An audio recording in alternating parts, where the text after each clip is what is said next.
Hey guys, thanks for tuning into this edition of the Cover One Buffalo podcast presented by Uncle Jumbo's on the Cover One Podcast Network. Tonight, Greg and I are joined by a good friend and recurring guest for Jets Week, Connor Rogers, the New York Jets pre- and post-game show on SNY TV, the host of the NFL Stock Exchange on PFF, and host of the Fantasy Football Happy Hour on NBC Sports. Enjoy the show, guys, and here's our intro from Handsome Jack. Broadcasting live to Bills Mafia Worldwide with Greg Tompsett and Aaron Quinn. Welcome to the NFL. Doesn't matter what's happened before today. Today's a brand new day. It's a brand new season. Your number one podcast for objective Buffalo Bills coverage. No matter where you are, we got you covered.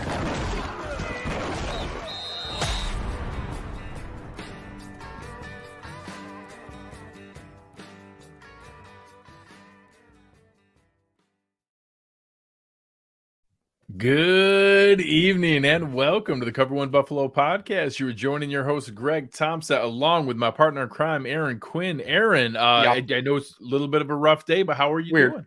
I'm doing great, man. Good to get past the weird day and here to talk to you. And as you know, this might be the show that I'm most looking forward to in terms of preview guests. Love having Connor on now. I think it's been like 2-3 years we had Connor on, one of my favorite guests. So I'm excited. And surprisingly, the Jets are pretty good here. So we actually have a matchup that might be a little bit better than we anticipated. Yeah, it's fun. We were talking pre-show, getting ready for it. It's everything's easier when you're talking about good, entertaining football. Some weird injuries throwing some things off and maybe dampening a little bit of the excitement, but it's a lot of fun and we're excited for it tonight. And honestly, without further ado, let's bring on our man, Connor Rogers. Connor, there's so many shows to list. I'm not sure which one to put. Sometimes I see you on PFF, and then you're on TV with Matthew Berry, and you're a man of many hats. It's impressive. I mean, don't put a hat on that fantastic hair, but the theoretical hats. Yeah. Thank you, guys. It's always great to see you, talk to you. We always have a good time. It's nice that this game matters this year. I feel like every time I come on this show, and it's like, oh man, like the spread's 18.5. Are the Jets going to cover? Are they going to backdoor cover 18.5? So I was looking forward to this one. And I love everything you guys do. Honestly, I feel like I always tell everybody that because of following you guys, the guys at WGR, I feel like I know more about the Bills than any other team in the NFL that's not the Jets. And I mean that with the highest amount of praise. Well, we appreciate that. And honestly, man, I've done a couple spots on New York radio, different areas in New York and in the preseason here. And I was a little bit higher on the Jets, I felt like, than a lot of people. I was higher on them than I was on the Patriots for sure. And I thought that they were a little bit closer to Miami than people want to give them credit for. Maybe not for 2022, but in terms of threats to the Bills here over the next 2 to 3 years with what they're doing in the draft, how they're building this team. But Connor, going into this season, I think you probably had a good idea of what this team could be in the future with these draft picks. Did you expect this type of immediate success from this team? And especially, obviously, Breece Hall's hurt, but that immediate success from the running back position with Breece Hall for you? No, I didn't. I thought the young guys would play well because a lot of them I had highly ranked for the draft. So if I said they weren't going to play well, I would be going against my own rankings. But as a team, especially on the timeline, they had a lot to answer, whether it was this coaching staff had a really rough first year. They had obviously came out of summer already with key injuries on the offensive line. The quarterback had a long ways to go coming out of last season and still does right now, but there's been ups. There's definitely been we're coming off some serious downs. And the big bad schedule, right? The big bad wolf that what everybody would talk about. The Jets win total coming into the year was 5.5. I mean, that's about as bad as it gets when you're setting Vegas markets for win totals. I think anywhere from 4 to 6 is a really rough neighborhood to be in. I felt pretty comfortable they would clear that, but I didn't think it would be by a large margin. I thought the Jets were destined to win about 7 games this year. And I was very honest with our audience. I said, there's 2 totally different types of 7-win seasons. There's the type where you look at it and go, man, we didn't really show a lot. We kind of scratched and clawed for 7 wins, especially with an older team, which the Jets are not. And then there's 7 wins with a younger team. You have some splash wins against teams that are better than you. You see progress from the coaching staff. You see progress from not just the quarterback, but all of these first and second round picks you've made serious investments in over the last 2 years. And hopefully, and it seems that way, but outside of the quarterback, which is a gigantic lingering question right now, that they've answered some of those as they head to, who knows, maybe 7, 8, maybe 9 wins. You never know with the way things are looking right now. So, as we dive into it here, part of the reason that it's maybe taken a little bit of luster off of this matchup is because of the injuries. So, guys that aren't even going to show up on the injury report, preseason, it's Mekhi Becton, and then you compound that with George Fant, and then Aaron and I both loved Elijah Vera Tucker and Breece Hall in the draft process. So now, those guys aren't even going to show on the injury report I'm about to share, but you're missing 4 key cogs there who were, plan to be critical starters, and now all of a sudden you add on a few more things here on the injury report.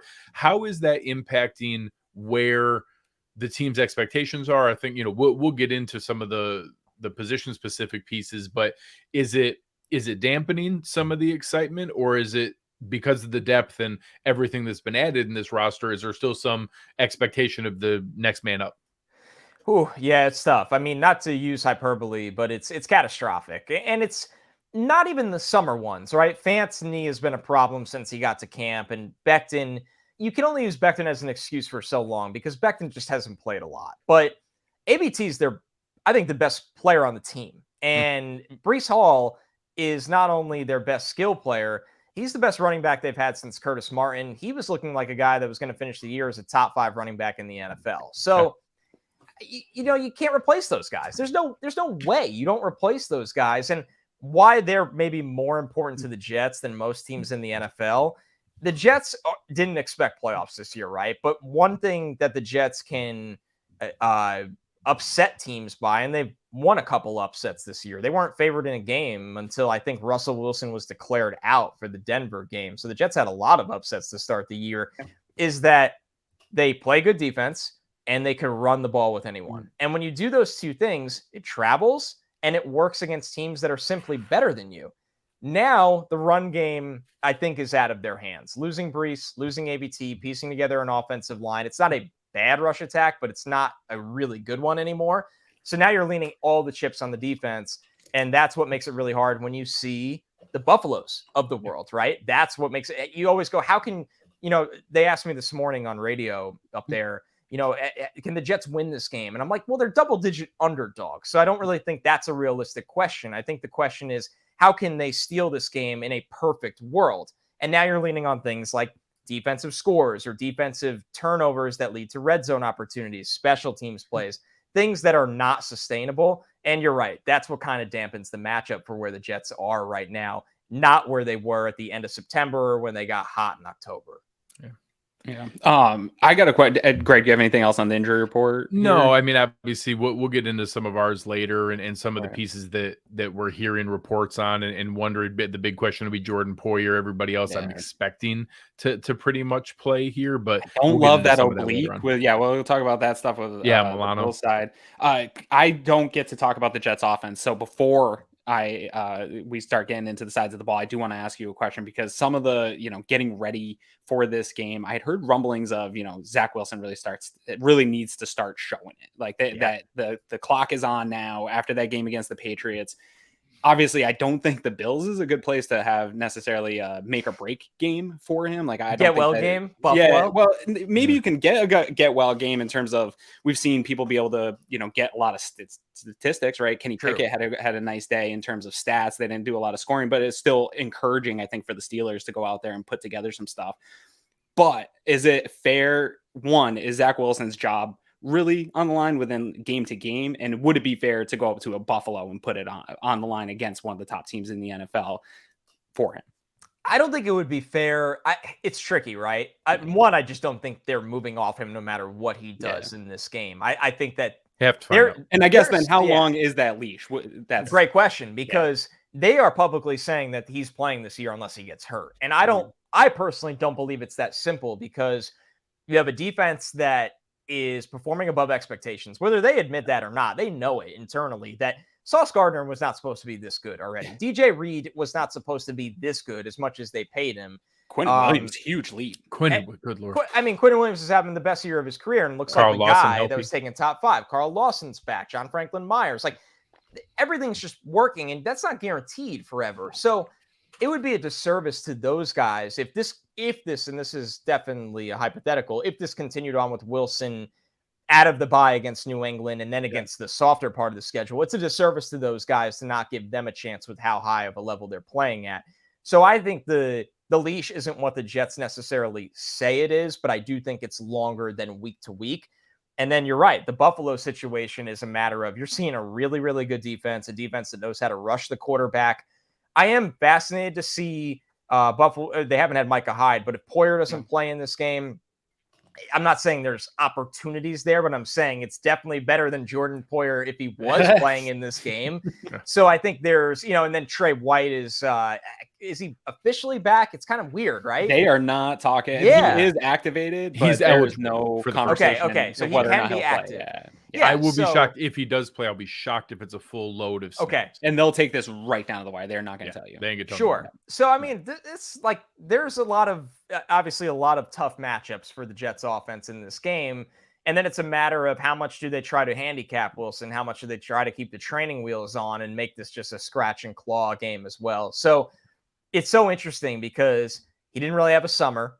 And then he came back and was up and down against the Steelers until the fourth quarter where he won the Jets the game on 2 drives. And then he didn't have to do anything against Miami, and wisely didn't. He played well. He played completely fine. Wasn't comfortable against Green Bay. Started to look really rocky against Denver, but so did everybody. And then completely imploded. I mean, imploded against New England. I just did a film breakdown, 40 minutes on every drop back. He's not taking layups anymore. He's passing up layups to try to hit home runs almost every single play on, not even on third downs, on second downs. So it's like roulette right now with Zach Wilson. What are we getting against Buffalo, who's really good, but he's got to get it together. And I think that's also one of those games where maybe the Jets, they know they're overmatched. So do they empty the bag, right? Do you see a couple trick plays? Do you see interesting packages, with a direct snap to somebody else? Things like that, where they have the awareness of what this matchup is for them. So let's kind of continue on with that as far as the Jets off the rest of the Jets offense and this Bills defense. Now that we're on however many other offensive linemen are in there after losing ABT, the pair of tackles, everything that's there. They were still creating creases for Hall. I think Carter played okay in this last game. I'm a big fan of James Robinson, so I'm curious. We saw what was able to happen in that Packers game where the Packers somehow tried to run their way back into the game, even down 17. Yeah. But it was effective. Like they were almost getting 7 yards a carry. Obviously some of that invited with the light box and everything. Right. I'm curious, are we going to see some of that where, hey, if we can get a little of the run game going, maybe we give Wilson a chance on some of those play action bootlegs to be able to get those shot plays. Do you think this offensive line is going to be able to create those creases now down to the level that they are in the spots that they're at without those top names? It's going to be tough. And here's the wild card, actually, that is not lost for the season, but I don't think is playing in this game. He didn't practice to start the week, is Corey Davis. Corey Davis is a giant anchor in their run game because they do so much off-tackle running, and they like Corey Davis in these tight sets that, guys, he was blocking linebackers one-on-one. All those Breece Hall runs are really, sure, the line gets you to the second level, right? The line gets you the 4, 5, 6 yards. What the wide receivers and the tight ends do, and the guys climbing on the interior, gets you the home run runs. Yeah. And Corey Davis was a massive part of that. It's truly, I really think he's a top 5 blocking wide receiver in the NFL. Bills use Gabe Davis the same way. Yeah, exactly. So you already know, and they're built very, very similar. Yep. So yep. Exactly. You know how important it is to that rushing attack. So now I'll give Denzel Mims some credit. He's filled in that role, and he's not been a lost cause. He blocks with a lot of effort. He's got the size profile. He plays hard, but it's just not Corey Davis. It's why he's the backup for a reason. So do I think the Jets can run the ball in this game? I think there's a chance, especially if they get a lot of jet motion involved with Berrios. Maybe Elijah Moore, who the hell really knows anymore at this point. They like to use Garrett Wilson in that role. Carter and James Robinson, they do like split back sets where even sometimes Michael Carter will lead block. It sounds really funny, but it has worked a couple of times. So he's thick. Yeah, right. Yeah. Compact is what we like to say. A helmet to chest. So I think there's a chance the Jets can survive the beginning of this game by leaning on the run game and trying to take the ball out of Wilson's hands, even without Breece Hall, even without a lot of their key offensive linemen. But it's a matter of when Josh Allen gets cooking, because the defense can only contain him for so long. And like you said, the script flips where you have to throw.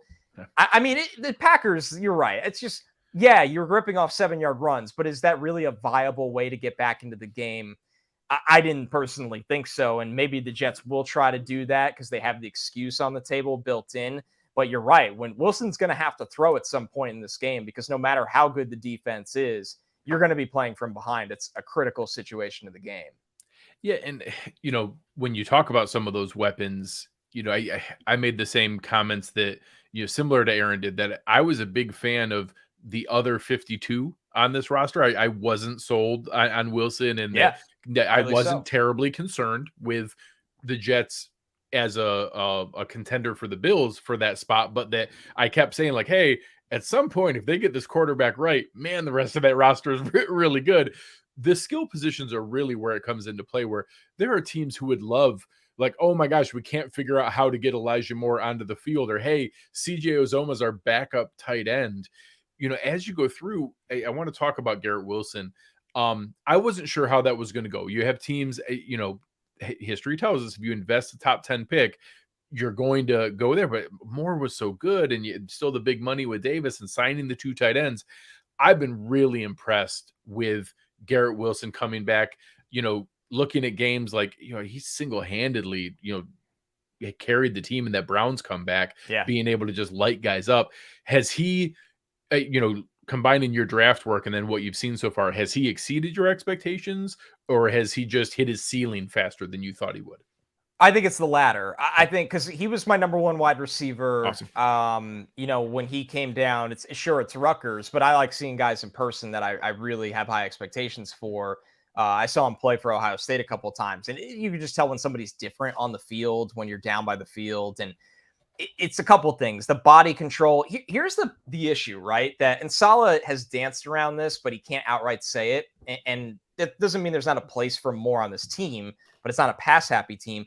Garrett Wilson is just so much better than Elijah Moore. And Robert Saleh, the quote that stuck out to me was something along the lines of, we wanted Garrett on the field more, when they asked about Elijah's snaps last week. And it's like, okay. Now, the problem is the Jets are not a good passing team or a pass-happy team where they cannot be viable for multiple wide receivers. Corey Davis, when he plays, gets his. Garrett Wilson gets his. Garrett Wilson had over 100 yards last week when Corey Davis was out.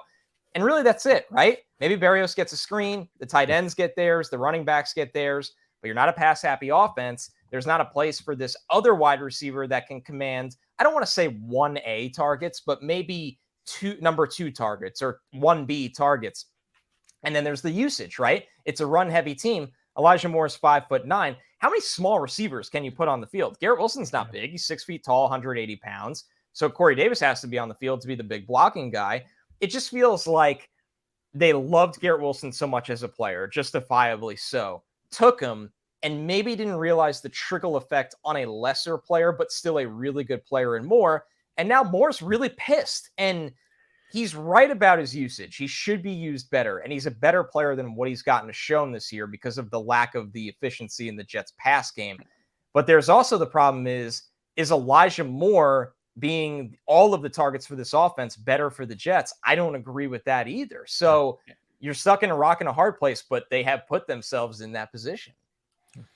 Yeah, which would have been nice to resolve with a trade, right? And I agree. You have that lingering. Allocate the assets somewhere else that you get back. Because there's no problem with getting more weapons, but if there's a problem or a logjam, you got to deal with that. Real quick before we flip over to the other side of the ball, since you're a draft guy, my brother's a big Bears fan, and all I keep telling him is just find an Ohio State wide receiver at some point. Yeah, just like every year you should draft Ohio State. You'll be okay if you do that. Yeah, there's Olave. Heartline is just a factory. I asked him, can I use the Bills 2023 first round pick as like a voucher for the right to use our 2024 on Marvin Harrison Jr.? I'll just do it now. I'll send a deposit ahead of time. Just we call dibs in 2024. Good Lord. Man, it's hard to evaluate Ohio State quarterbacks with the way those receivers play. I'll tell you that. So let's dive into this other side of the ball here, because I've gotten so lucky this year with all these matchups. I get the marquee matchup almost every single week, and he gets Quinn and Williams. I get Zach Wilson. Yes, this is the absolute marquee matchup of this game, because when you look at DVOA, and we'll go through everything later, but the side of the ball you guys just talked about isn't necessarily even matchup in terms of what we're looking at stat wise and really what you see on the film. But here on offense versus defense, this might be one of the better defenses the Bills have gone up against here this year. Yeah. 8th overall in DVOA, 8th in pass DVOA, 8th in rush DVOA. Kind of before we start digging into the pieces of this defense, what is kind of coming together for this Robert Saleh defense?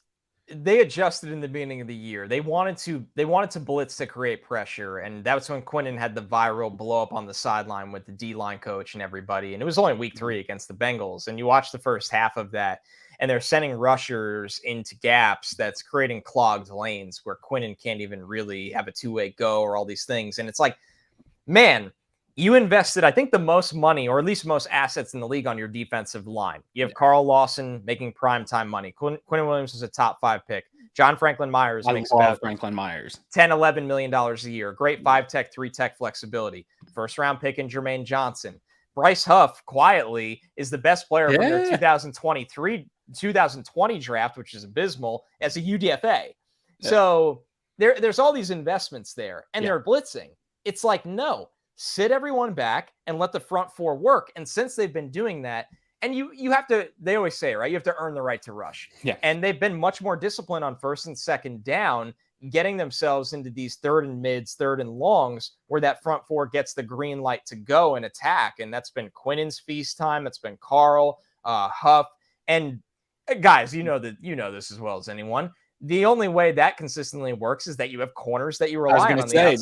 How much of that transition was the argument versus how well Sauce is playing, really how well DJ Reed coming over is playing. I think that everybody's talking about Sauce, but I did not see DJ Reed coming over and playing at such a high level. I don't think anyone did. I mean, this is somebody who, and I think it was injury related, but when Saleh was with the Niners, they had to waive him. And Saleh, like, it shows how much Saleh regrets that, to pay him $9 million a year to come play for the Jets, because you could throw away from Sauce, right? Say he's the defensive rookie of the year and he's the front runner right now.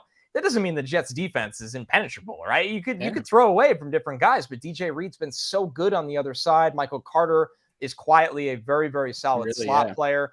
I think Whitehead and Joyner are quietly a weakness in the middle of the field. I think they've punched above their weight class. I didn't expect them to turn it around after a rough start to the year, and they have. So that's an area. You talked about every safety looks better when your rush is getting home. Exactly. It's like, you don't have to hold up that long. They should be challenged in this game, right? Like, they're not challenged by, the Skylar Tompsett tickets of the world. Aaron, to be credit though, Aaron Rodgers didn't do anything against them. So I laugh at that comment. Worst part is I'm a Jets fan. I agree. I tell people that all the time. Can't help it. So they have a good corner duo. They have a front 4 that gets home but stays run responsible. CJ Mosley does not look as explosive as he did in the past, but he's still, tough guy CJ in the middle. He's having a good year, yeah.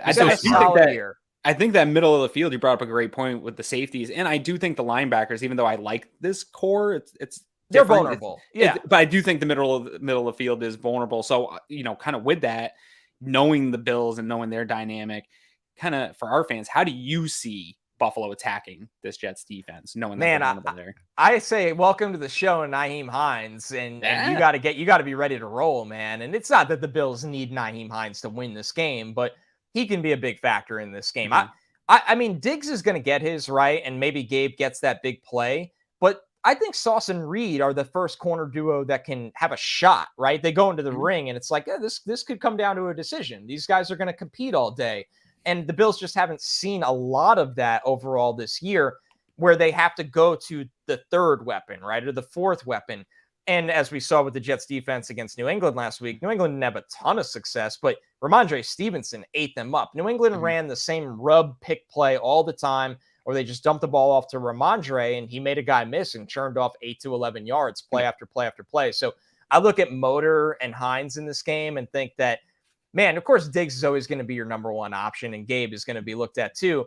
But if the corners are punching above their weight as they have all season, throw to the running backs, take those plays, let Josh Allen run and get his free yards, and they'll be fine. Yeah, well, Daryl just brought up a great point here too, the big Knox and Morris game, but he was talking about moving Diggs around, and we saw last week Jair Alexander actually was mostly with Gabe Davis, and I think that that was really interesting to me in an idea of like bracket opposite. Yeah, like we're not going to be able to lock Diggs down, right? So let's try to bracket him and maybe contain it as much as we can, but we can eliminate this explosive play guy.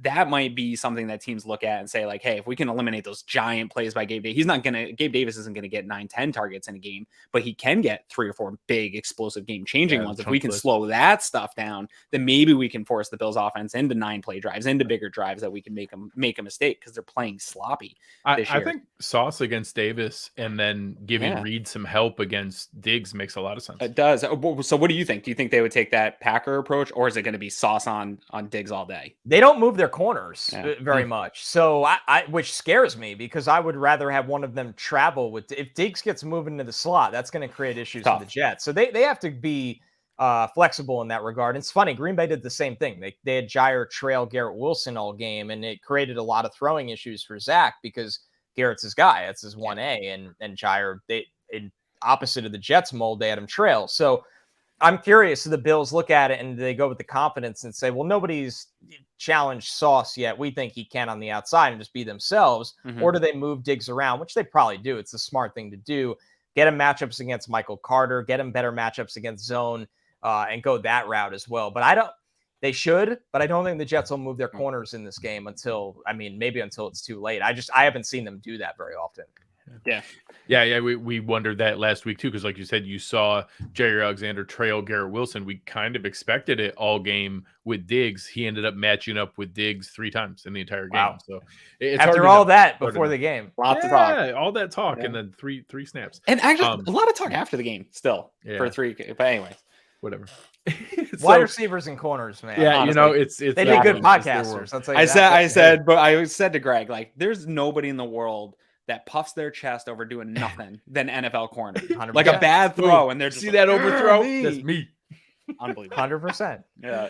So, we appreciate you every time that you come on with us here. I will say, add in AVT, give me back one of those tackles, give me back Breece Hall. I think that there's a puncher's chance here. I think it is, that the there'd be more hype for this game. Yeah, the point spread's probably accurate just with how muted the talent base is for what it could be at its peak with the Jets. So with all that in play here, what do you expect to see Sunday? And then give us a score prediction. Man, they were so uncharacteristic on Sunday compared to what their season has been. I find this one so hard to predict. And even if they beat New England on Sunday, I wouldn't have picked the Jets to win this game. I will say that pick 6 happens. It's a completely different game. Completely different game. Yeah. Let me start with this, by the way. It was roughing. Why does the interception not count on a roughing the passer? Yeah. The ball's thrown. He made the dumbass decision to throw the ball. A ridiculously bad decision. You could probably get away with that would be one that I would go to the competition committee and say, make the penalty after the return. So wherever the ball ended, 15 yards after. Bailey Zappi starts the second half if that happens. That's how egregious that throw was. Yeah. Right? Oh, yeah. Something we could all come together on the show is hating the Patriots and Dolphins, but we'll save that for another day. Yep. I just think I think the Jets are going to, man, I hate to say this. I just don't think they're going to come out firing, trying to knock the doors off the Bills. I think they don't want Zach to start spinning out of control again like the second half last week. I think they play a very conservative game and say, we believe in our defense, maybe to a fault against somebody like the Bills. And this game ends up being something close to 28-13, 28-10 kind of game. So it's hard to say that. And I have picked the Jets to cover a lot this week, and it's proven right many times. But this just feels like one that they're I don't think internally they feel this way, but externally, as I see it, they need to get to the bye. They're not where the Bills are yet. Their quarterback has to really have things slow down for him. They got to get healthy in some key areas, and it just feels like a brutal matchup. Of course, you're going to say that against the Bills. Of course. Yeah. But I see you guys as like that where the comment Bills there, I think, is exciting to see that the rest of that roster really is starting to carry its weight. Yeah. And then if you can see the steps there from Wilson, it could be special. And if there's a quarterback in that young group of AFC East quarterbacks, I know Tua's having a phenomenal season. I don't know how sustainable that is, but in the McDaniel's a genius. He is. But in the model of the what we know works for modern NFL quarterbacks, I get why people were in on Wilson. Like, if there's going to be a guy that has it, it's going to be him, and that ceiling's going to be fantastic. But right now, it feels a lot like that, like early Josh Allen led Bills, where it was like, okay, this roster is good, but man, if he's having one of these sugar high games, it ain't going to happen. Yeah, dude. It's just the drifting. It's hard to consistently narrow a pocket when your O-line's already got backups playing. Yeah. Like, you're swimming yourself into trouble. You're swimming upstream all the time. And even if you're going to consistently do that, just throw the ball away. Just throw the ball away. And he did such a good job of that the first couple games back. And then against Denver a little bit and New England a lot of it, he completely reverted back to the worst version of himself. So I look at this game and go, man, it ain't going to be easier against the Buffalo front. Like, you got to learn at some point. Yeah. So appreciate you as always. Tell the good people what you have going on, man. We're seeing you all over the place. What's the next places they can find your work? Yeah, man. Well, this is a little bit more national. So the NBC Fantasy Football Happy Hour for everybody out there that just enjoys fantasy or general football talk, betting talk on NBC Sports. We're on Peacock at noon Eastern, Monday through Fridays. That's been a lot of fun. And all the stuff I do besides that is Southern New York, as Aaron said when I got in. I've never heard that in my entire life. Southern New York, Mets, Jets.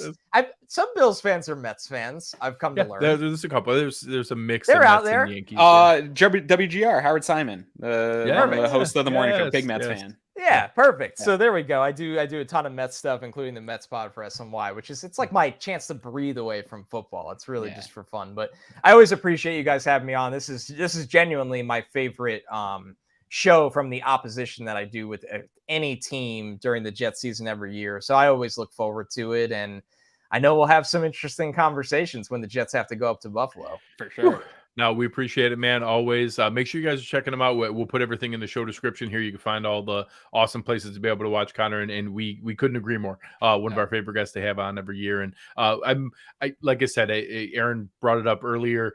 It's not right now, but we can tell this is going to get back to a more exciting, more competitive game coming forward. There's too much talent there for it not to be. Yeah, and you got the right people in place, I think. That's in the positions that matter. That's the rare confirmation. It feels like the GM and head coach are going to be here for a little bit, so that alone gives them a chance. And, some stability. Hopefully, before I go, I have to say, when the Jets beat the Dolphins like 40-17, it was the funniest thing to watch Jets Twitter and Bills Mafia just team up to make together. Dolphins. It's that meme of I just watched hands. I don't participate, but I was like, this is actually. I forgot how much Bills fans and Dolphins fans despise each other. Yeah. It was bad. Man, it was too good. So I'm with you guys, and we'll talk soon. All right, brother. Thanks so much, man. Later, guys. All right. So obviously awesome every time we can have Connor on. And he's right. There is kind of a kindred spirit element of Jets and Bills fans where we haven't actually both been good at the same time to where we hate each other. They've never really owned the Bills and not in any point in history. Yeah.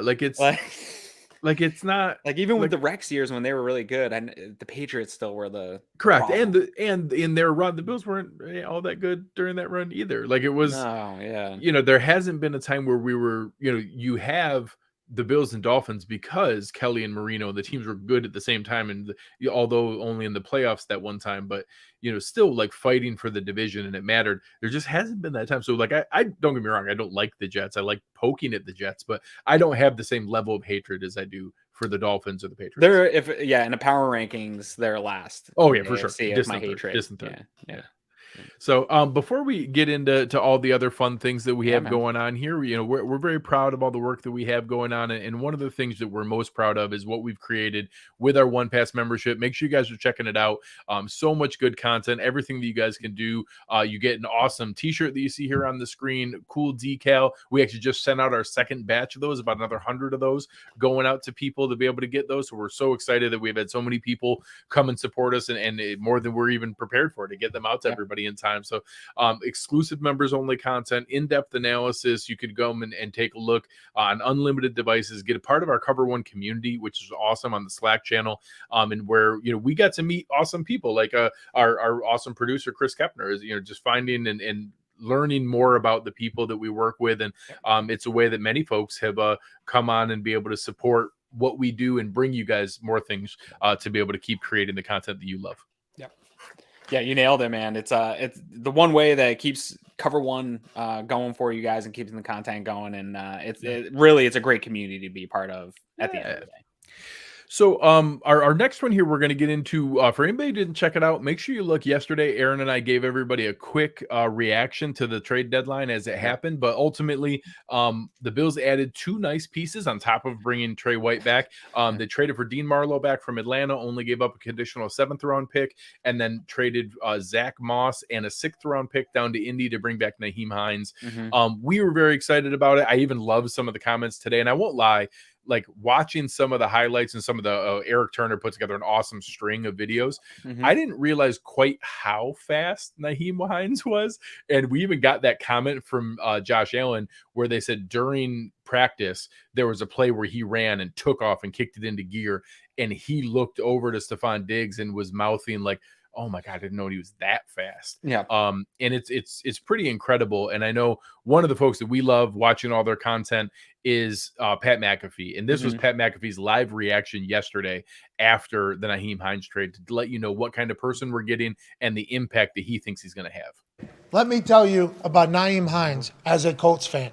Let me tell you about a guy who's going to be beloved by Bills Mafia, is incredible in the community. He's explosive. He actually says before he returns punts, if I die, I die. He has that type of mentality. He has that type of mindset. He has the capability of doing a round off back McTwist flip thing in full pads. He seems to be incredibly durable. He has the ability to be a slot wide receiver, a scat back, and he can hit it and get it. He just hasn't had as many opportunities because Jonathan Taylor was here and there was a full stable in the backfield 2 years ago whenever he was good. We did pay Nyheim Hines. We thought Nyheim Hines would become one of the big-time receiving threats for the Indianapolis Colts this season. The season has not gone how everybody expected it. They paid Nyheim. He was being talked about as being shopped around. And whenever I heard that the Bills were looking for a running back, it was supposed to be Kamara. Kamara has 3 touchdowns. Don't think the Saints are going to trade him, obviously, is what we're doing.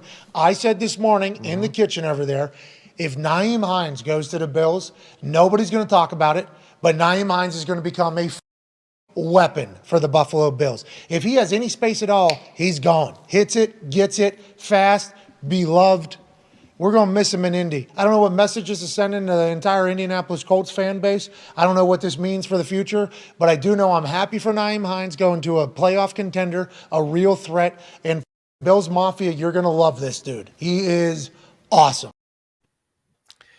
Really cool to hear that from a guy that both of us like. And I know everything that we've heard so far has been pretty incredible. And I know a lot of people have compared this with, oh my gosh, what does this mean for James Cook? And I'll say not that much, in my opinion. Like Nyheim Hines is the veteran guy that they've wanted. He is a notch above J.D. McKissic that they went after. And he's all the things we hope James Cook develops into, but even a little bit faster, a little bit more explosive. You know, if you look, James Cook ran a 4.42. Nyheim Hines ran a 4.38. James Cook's first 10 yards was pretty good at a 1.56. You know, Nyheim Hines is a 1.52, which is elite, and it shows up on tape. His acceleration and his ability to kick it into gear when he wants to is really, really noticeable, and he beats he outruns angles because of it. And that's something I hope that James Cook develops into. But, I think Nyheim Hines can do all those things now, and that's what we need. Yeah, this one was a tougher one for me because I really didn't have my eyes set on him when it was time for trades. I was really, I like the idea of a Kareem Hunt in this offense. I loved the Josh Jacobs. I was more on the top end of that. Obviously, one like a big upgrade, wanting new toys. Yeah. And this one just didn't feel like it moved the needle for me. But again, probably after digging in this messaging from Pat McAfee here, I actually trust him very much in his assessment, especially of Colts. Love his show. And so I started to come on to this more and more as the day went yesterday and started seeing how he plays into this offense. The one thing that kind of concerned me until I went back and looked at sort of what he's been able to do this year was, playing running back for the Colts is not the same as playing running back for the Buffalo Bills in terms of, I still think, people want to get this run game fixed. I still think there's some issues on the offensive line that aren't going to be addressed at anytime this year that I wanted to see if he could play within that. But then you add in the fact that one, he could be a punt returner right away. He can come in. He has kick return experience, but the slot receiver line out wide, that ability to be flexible really adds an element that no one else has right now on this team. And to me, you brought it up that this could be something that hurts Isaiah McKenzie, takes away those punt. Right here, Daryl talking about it as well. I think the domino effect, how good Hines is in those jet sweeps, in the bubble screens, lining up as a slot receiver himself, being the punt returner to allow Shakir to focus more on receiver. I think a lot of those things hit McKenzie as much as Cook, if not even a little more. I think, to me, I'm with Daryl 100% because I think McKenzie becomes the most limited person in that specialist room. It really becomes just he's got straight line speed and can beat man coverage, where I think Shakir has speed, can be a gadget guy, can beat man coverage, but also can get in the zones and do some of the more refined stuff that we see out of receivers. And then Hines obviously can do some of that stuff too, beat man coverage, get in zone. He can also play running back. Like, he can do the gadget stuff. So it becomes a little bit, the things that Isaiah is good at becomes a little bit redundant in this logjam of skill position players. Now, that's a great problem to have. There's a lot of games left, and we're going to have to call on all these guys. I'm not saying get rid of Isaiah. There's no role for Isaiah anymore, but I do think it probably weakens where he was a month ago in the role that he had on this team.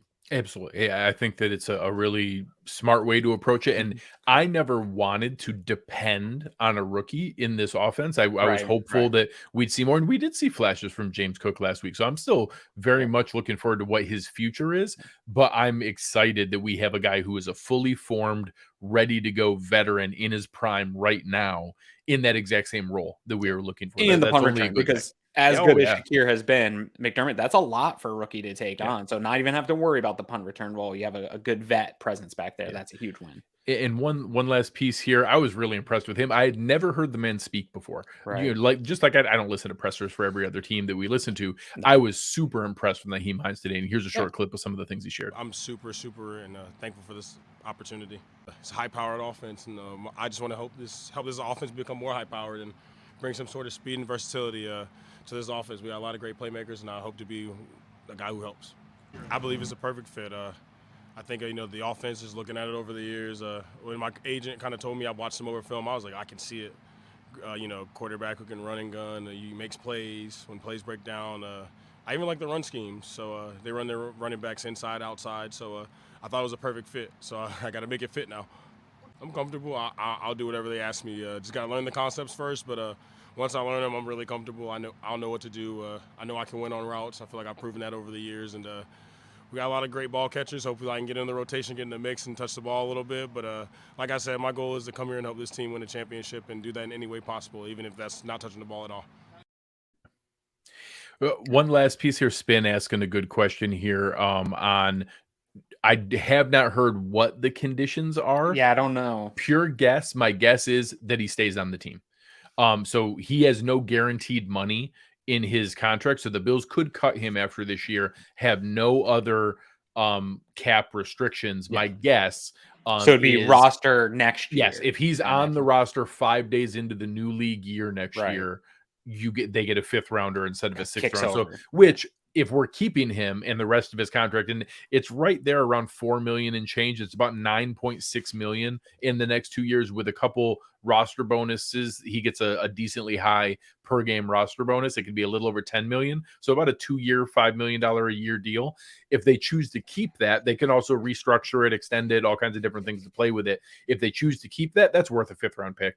So I'm perfectly fine with that. And if it's just a rental, getting him for a rental for a 6th rounder is a huge win. So I mean, Isaiah the Hodgins upside and downside, it's 6th round pick. Who cares? Yeah, the upside of that trade is fantastic. It's easy.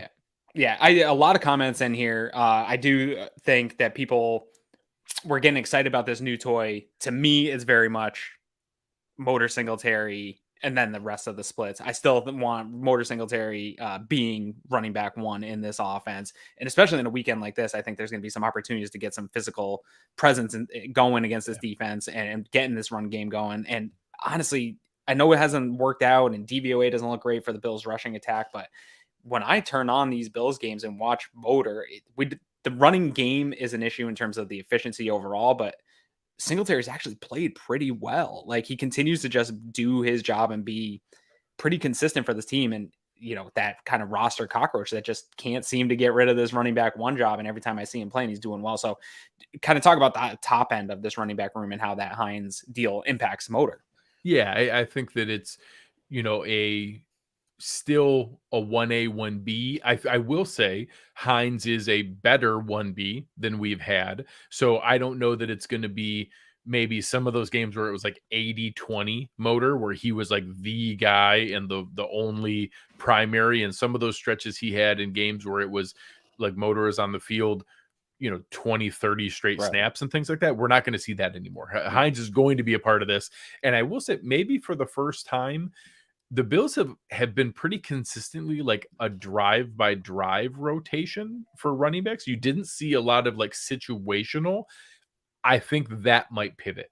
I think if we get to, good first down run and, Motor picks up 9 like he has, and then we pass for a first down, it's first down again, and then Motor gets another 6, and then we pass for a first down, and then we get an incompletion and a 2-yard run, and it's 3rd and 8. I think they pull Motor off the field and put Nyheim Hines in, because he now is the first time we've had a specific receiving weapon who can like flex out and run routes. 28% of his routes are run as a wide receiver, or the option routes out of the backfield, and although I think Motor is much better this year than he has in the past, he's not on Hines' level as a receiver.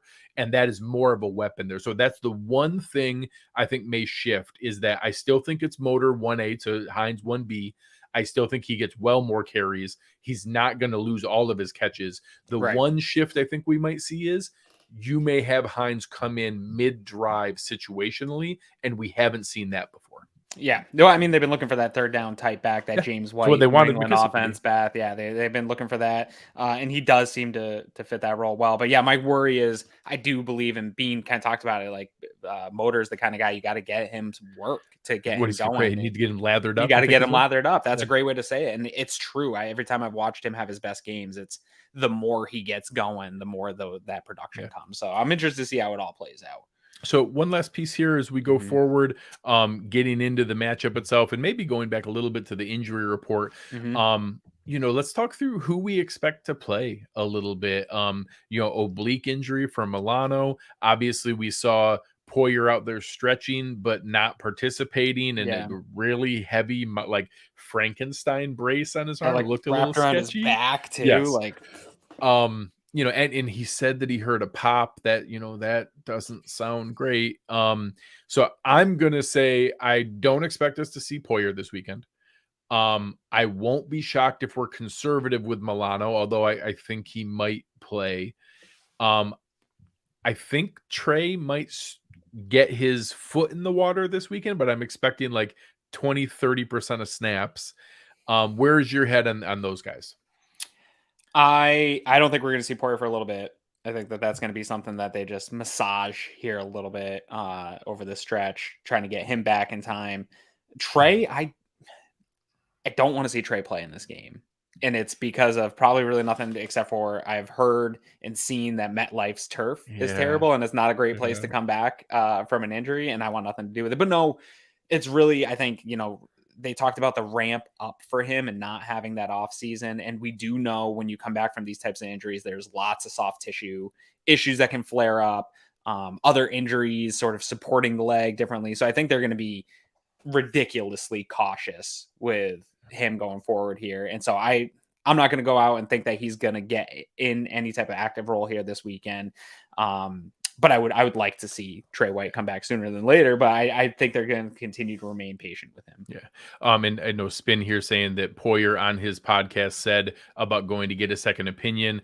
That can mean a lot of different things. And that could be avoiding surgery. It could also be asking like, hey, can I play through this and then have surgery? Or do I need to have it now? Those are all the different things. I will say I did a fair amount of Google research, so I know as much as Google can show me. There have been plenty of guys who have not throwing ones. Everybody hears the elbow and UCL, Tommy John out 18 to 24 months. That's for quarterbacks and pitchers. There are plenty of other positional football players who play through a UCL and then have surgery after the season, but we don't know the extent of it. We don't know how serious it is.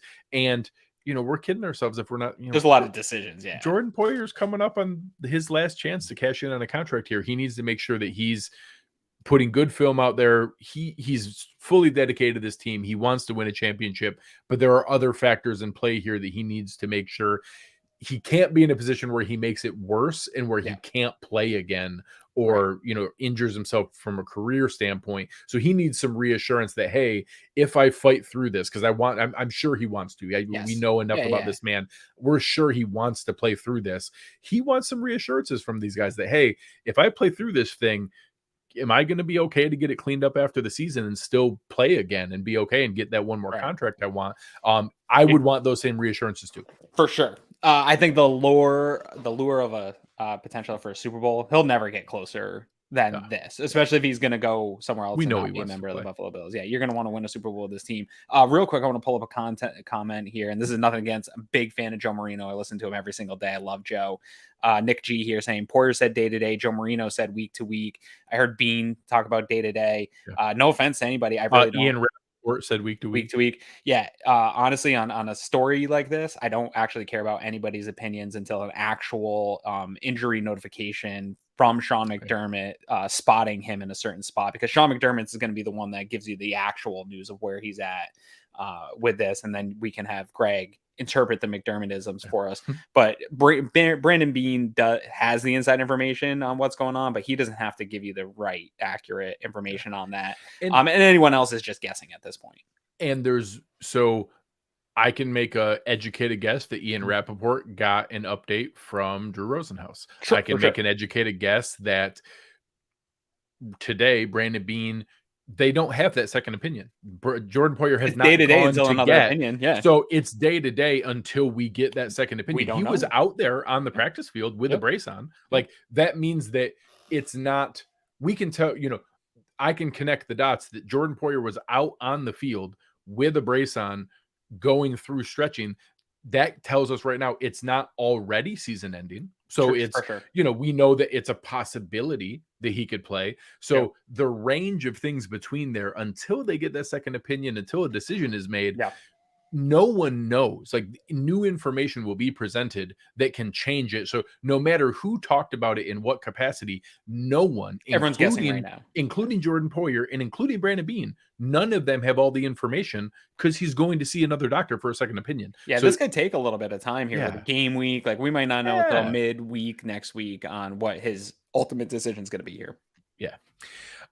So before we go, our robotic arms a lot. All I'm thinking about, you remember that like monstrosity that Rob Gronkowski would play with all the time? That was like a weapon and club. I'm excited for Jordan Poyer to have like a club at the end of his arm and just whip it around and bash it into people. For sure. I mean, I'm currently day to day. You could club up my cast. I mean, I wouldn't catch any better with a hand or without it. So I can. It didn't lessen your capabilities. Exactly. Yeah. You can't. Any other reactions here? Obviously, one other name we haven't talked about from a trade standpoint. We talked about how excited we are for Hines. I do think that there's a little bit of excitement there. You heard Josh's reaction to, oh my God, I didn't know he was that fast. Yeah. Dean Marlowe coming in, I don't think is an indication that, oh man, we needed Dean Marlowe because we're going to be without Poyer for a long time. it was an indication of, hey, this is the fourth time Jordan's been dinged up this year. I know. We know how rough it gets after when he's out. We needed somebody else to come in here. Yeah. We'll see how quickly he acclimates himself right back into this defense. And, you and I on the trade deadline special both kind of had him slotted maybe right there neck and neck with DeMar Hamlin, maybe a notch below, but probably ahead of Jaquan Johnson. I'm curious if we see that week 1 or if they ease him back in and give him a minute. Yeah, it's going to be interesting to see how it plays out, because I really do think he can slot right in. Yeah. He's already been playing. It's not like he's a street free agent, so he's in full health for the season. He really knows the system. He knows the system. He's played with a lot of these guys. The communication's there on the back seven for the most part. I mean, there's some new pieces, but the terminology is the same. He's still going to be playing with Milano, Taron Johnson, some of these guys that he's played with before. Trey coming back. Yeah. No, I think he could slot right in. I love everything about this move. I really do. This is a process move to the core. The best thing about this, Greg, was somebody posted that his wife on Instagram in her Instagram stories was like crying about how excited she was to come back to their real football family. And this team has talked about the process and the culture. And, Sean McDermott got a lot of crap for when he first came in and talking about love and all these things openly. And these are the reasons that it matters. This guy's gone to 2 other teams. I'm sure those teams were fine and they made friends and all that stuff. But his wife is crying for the chance to get back to be in this locker room with these people and for her husband to play for this team again. So that's a really cool thing. Yeah. So, any final things on the trade deadline, other moves? A couple questions in the chat here about wishing we got a wide receiver or comments on OBJ. You and I have been way out there. Wide receiver, You're even a step further than I am. I think it is still very, very likely that Odell Beckham Jr. is a Buffalo Bill. I've said it. I think it's going to be around Thanksgiving. I think he signs, practices for 2 weeks, then plays 4 games, gets ramped up, and is ready for the playoffs. I think that it's there. Brandon Beane talked about it in a way today in the presser of how he would share guarded information of course, I would talk to somebody. He's so talented. You guys saw him. He was going to be the MVP of the Super Bowl if he didn't get hurt. However, there are health things in play. So I will even take it a step further. I don't think Odell Beckham Jr. plays this year for any team other than the Buffalo Bills. Yeah, no. If he plays, it will be with the Buffalo Bills, or he's not ready to pass the physical and he doesn't play. The only other thing is some team that believes they're a contender has some massive Juju gets hurt, Chris Godwin gets hurt, like some other team loses. Some of these NFC teams that are in the hunt loses somebody. AJ Brown, if AJ Brown got hurt, something where there's a number 1 wide receiver spot open for him, maybe on a good team. There's that sort of, that's the tough spot that the Bills are in right now of playing this waiting game on waiting for him to get healthy, but also hoping that no other teams become a priority landing spot for him. But priority might also equal materially more money. Right now, more I don't money think and more anyone's going to give him more catches.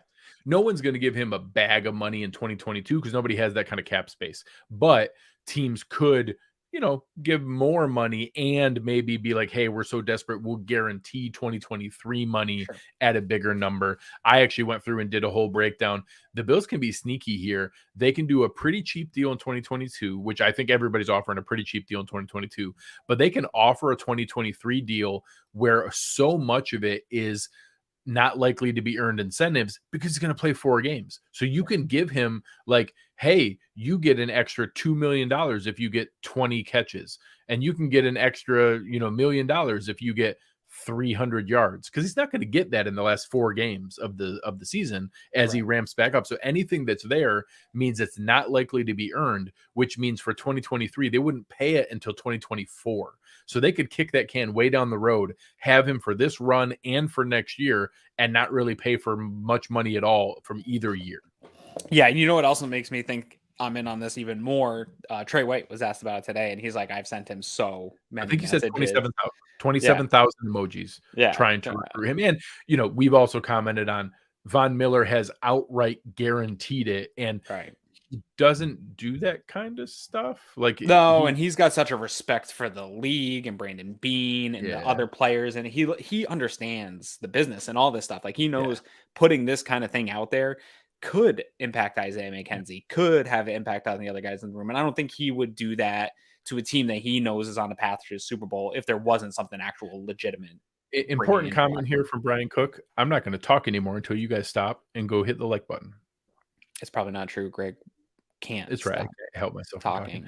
But in theory, I would consider Smash. You won't get any more Josh Allen dancing if you don't do that. Like that was great help from our producer Chris Kepner. He's been an awesome addition to the show. You guys saw the great video clips that he put together for us, and there has been a huge addition to the show. We love Chris. He's been fantastic for us. Anything else fun before we get into kind of the final thoughts here on the prediction? And let's rip right into predictions, man, because that's fun for me. All right. So one of the last pieces that I want to give a little bit of credit to, we have a lot of great shows here on the Cover One Podcast Network, and one that hopefully you guys are checking out, but maybe you haven't seen yet, is Going Deep, and it's our friends Kevin Massar and Mike Bunt. They had Tyler Rausch on previewing the Jets game and had a pretty good comment about the way they approach it. I'm going to play this clip and then we'll make our score predictions. Your defense can stop anybody. It's the offense that needs to figure it out. And what's always interesting when you have a young quarterback is you have those steps of the growing process where in the beginning you're okay with some of the mistakes. As time goes by, you become less patient. Where Miami fans with Tua, they're now reaping some of the rewards. They're starting to talk big. They're feeling confident. We're Jets fans right now in that process with Zach. Obviously, he's had some bad luck with injuries, and he really hasn't had a full season and a half of development. But when you see this defense that's definitely playoff caliber, how long can you be patient with him?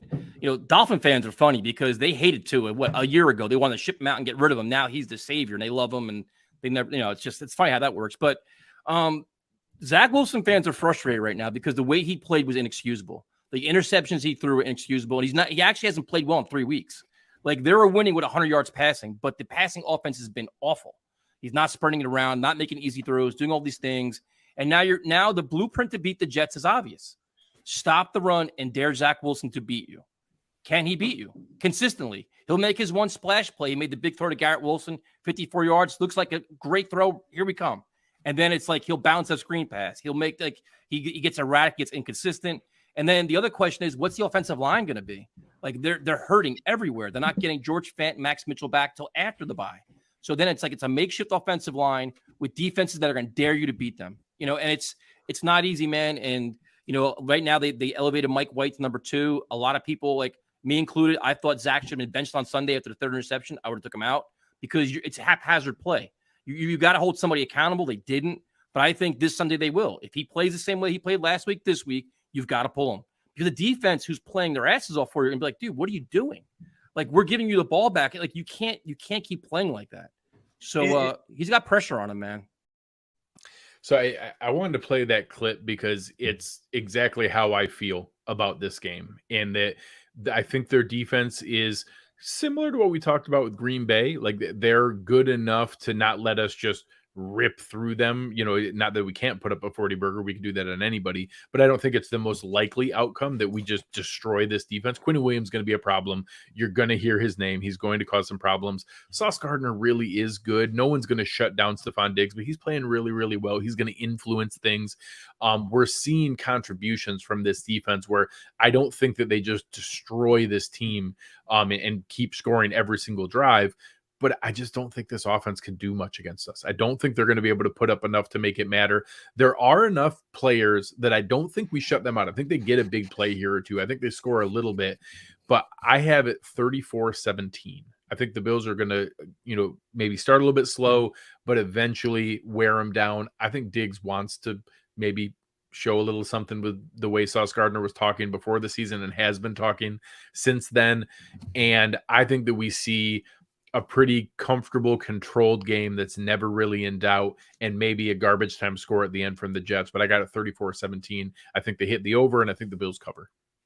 Yeah, I like that. One, you brought up the Quinn Williams thing, man, and I look back at this, the interior defensive lines that this Bills interior offensive line has had to go through, and I like what they've done in the interior offensive line, but I don't feel like we've even been able to get a true fair evaluation of them because it's almost every single week they're going up against top defensive tackles and stuff. But maybe that's just the new NFL. Maybe that's every team has got some stud defensive tackle lined up against you. But man, it's been a tough ride for those guys. But yeah, no, I agree with you, Greg.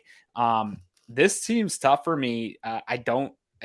I do believe in the adage of you are what your record says you are, but I don't believe that the Jets are what their record says that they are. When you go back and look through the games that they've played, right? Who have they beat? They got smoked by the Ravens. They got that close, weird game against the Browns that you had mentioned earlier. That was a weird one. The loss to Cincinnati, and Cincinnati wasn't even playing really well at the time when they lost that game. Beat a bad Steelers team, got Mitch benched in that game. Like, that was a weird game. Obviously the Miami game, they smoked them, but it was Skylar Thompson. That was a, and it wasn't even Skylar Thompson with a week's worth of prep. It was Skylar Thompson coming in after they had to snap bench one. Yes. It was like the first play of the game. Teddy Bridgewater goes out, and that was a questionable Bridgewater going out anyway, although he ended up with a concussion, but it was a Skylar Thompson game. Come on, like, your defense better ball out there. Their best win's probably the Packers, but we just saw with the Packers, they can't really push the ball vertically. Like, that's a team that's super limited right now. And then losing to the Broncos, or that beating the Broncos with Rippin. Like, I don't know. You don't like, the Broncos aren't even really good right now with Russ Wilson, and then you're going with the backup. Like, I just don't know. I think this team's a little bit inflated at this point in the season as to who they are. They lost Breece Hall. That was the one thing that was keeping them in some of these games and some of these garbage games that they won. Without that ability to get the running game going, I just don't think they have enough firepower to keep up with the Bills. Like you said, they might be able to get a play here or there, but I don't know. The only thing that's going to keep them maybe in this game, Bills have been playing very sloppy football for as good and explosive as they've been. Lots of self-inflicted wounds, lots of turnovers. And I think this defense is too good to play that way. I think this is the week the Bills really need to clean up some of that stuff, not have the self-inflicted things. And if they do that, then I don't believe that they're going to be able to be stopped in this game. I have it 28-13. I do think they probably get a score late that gets that up there, but I think the Bills control this game for the most part. I really don't think they're going to be able to run super successfully on the Bills defense. I think that they're going to be all over Zach Wilson, both with interior defensive pressure, and then you're going to get Vaughn and Groot coming every once in a while too. You're going to see Zach doing exactly what Connor said, the running back, fading out of the pocket, throwing some stuff up. I think there's going to be a lot of balls available for interception. I think this might be a really tough day for Zach Wilson. And to the point in the going deep video, like, this could be a scenario where you do see him get pulled at some point in this game, because I mean, look at what Aaron Rodgers and the Packers were up against. Almost every time he did drop back in that first half, there was pressure in his face, even on the ones that weren't sacks. This defensive line is playing at a different level right now. Ed Oliver coming to his own last week is just worse for the Jets right now. This line is just getting better as the season goes. And I think that's going to be a bad recipe for Zach Wilson. So I got a 28-13 Bills, and so I think I'm on the under, right? It was 47 it is. So I'm hitting the under on this one. So one thing, a lot of our folks here haven't had a chance to meet our producer Chris. We're excited. Let's bring Chris up here and get his prediction for the game. Chris, what are you thinking for this game with the potential score and what to expect? Oh, the producer muted himself. No good. Strike one. Yeah, rookie mistake right there. It is.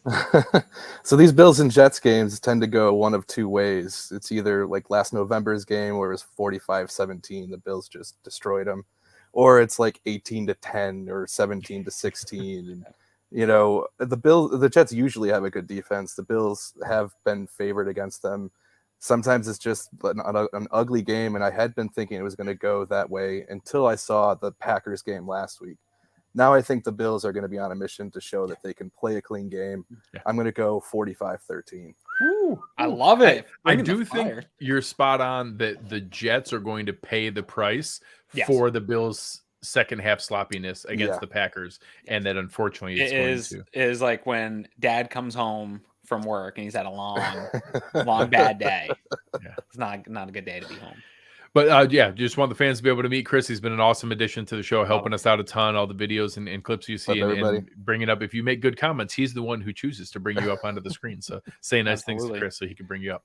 But appreciate you, Chris. We'll get you out of here. But awesome job so far, and looking forward to all the things you help with in the future. Yeah, and if you were on Twitter, Chris has been joining me every Friday morning. Yes, follow us right around 9:30, right around 9:30 on Twitter. Twitter Spaces on Friday mornings. It's been great conversations. Mostly it's been Odell Beckham conversations, but maybe that'll die down here a little bit now that the trade deadline's I'm ready passed. for some Naheem Hines discussions. Exactly. All right, guys. Appreciate it very, very much. It's been an awesome show. Really looking forward to it. Now we get a nice string of 1 p.m. games. It's fantastic. Make sure you're checking out. Lots of guys did fantastic work coming off of the trade deadline and all the reactions, video breakdowns, everything that's there. Make sure you're checking out all the work that everybody has going on. But on behalf of Aaron Quinn, I am Greg Tompsett. You've been listening to Cover One Buffalo, and we are out.